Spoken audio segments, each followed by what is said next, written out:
all tubeless valves are this Presta valve, which is what we find on pretty much every road bike out there. So just gonna go over the basics with those Presta valves.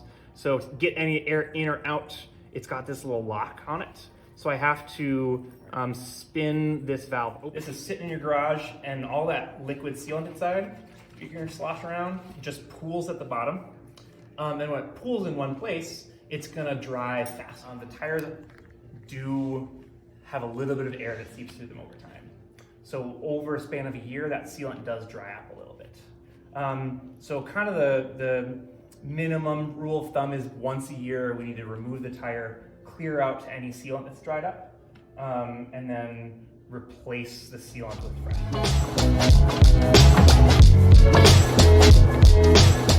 These two little prongs, and then we've got these are called just plugs. There's a famous brand called Bacon Strips, but it's just a really, really soft, really sticky rubber.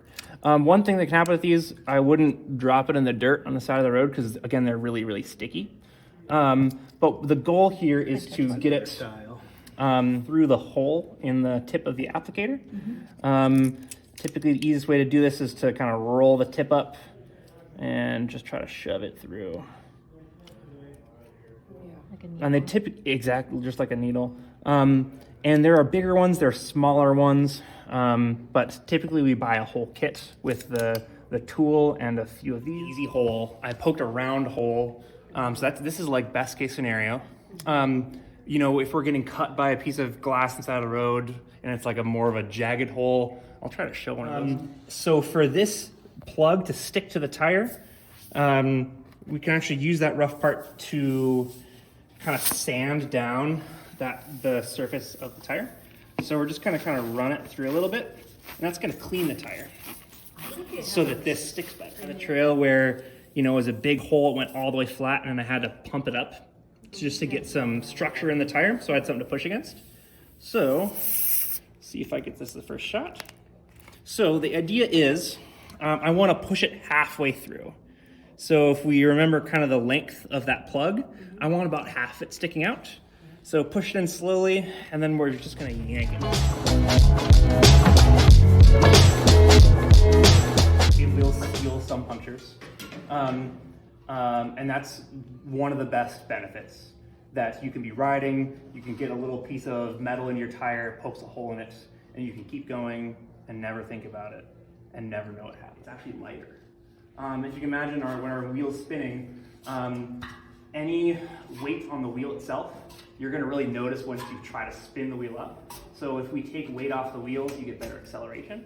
So you're just gonna feel faster, you're gonna feel stronger. So that's a definite benefit. Sometimes we can, on mountain bikes, we can drop a pound from the whole bike by converting to tubeless, just because rubber's heavy. So inner tubes are pretty heavy.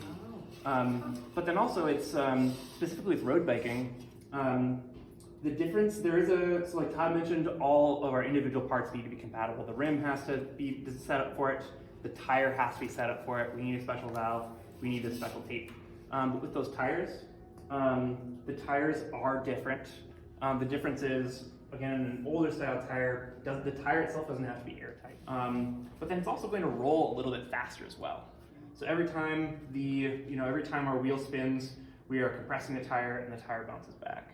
Every single rotation, we're converting like your energy and calories to heat, just moving the tire back and forth. And without a tube, the tube adds friction. So we're also reducing friction, which gives you this.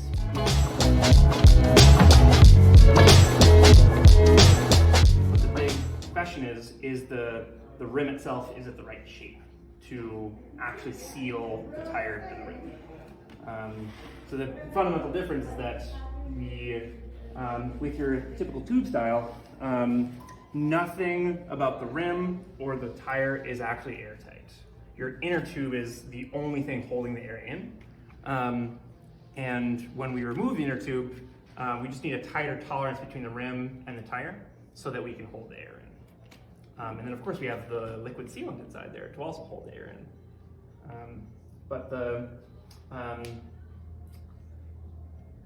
Of course, we with that special tape, when you buy any of these newer bikes, they're probably going to come taped already, so you won't have to worry about that.